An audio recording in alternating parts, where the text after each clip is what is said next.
On l'appellera l'épée d'Allah, mais pour l'instant, personne ne connaît ce nom. Pas encore. Pour l'instant, c'est juste Khalid, fils de Walid, un jeune Quraysh de la Mecque, agile à cheval, rapide à l'épée et très sûr de lui. La légende ne dit pas ce qu'il pensait la première fois qu'il a pris les armes, mais une chose est certaine, ce n'était pas pour jouer. À cette époque, l'islam commence à se répandre dans la péninsule, et Khalid, il est du mauvais côté de l'histoire, du moins pour l'instant.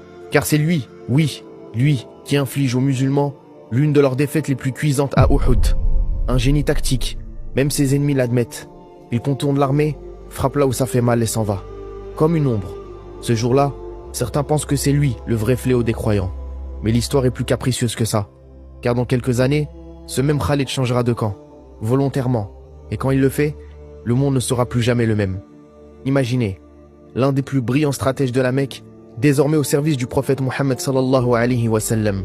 Un transfert qu'aucune armée de l'époque ne peut vraiment digérer. Les conversions, c'est commun.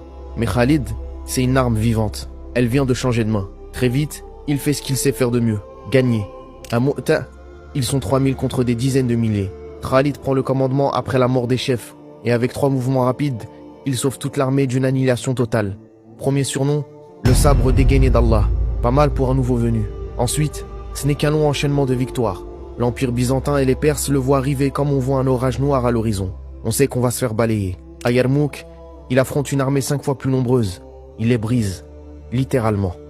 Les récits parlent de tempêtes de sable, de charges éclairs, de trahisons internes. Mais au milieu du chaos, une chose est sûre. Khalid contrôle chaque détail, comme un chef d'orchestre en pleine symphonie, de destruction. Mais ce que l'histoire oublie parfois, c'est que Khalid ne mourra jamais au combat. Non.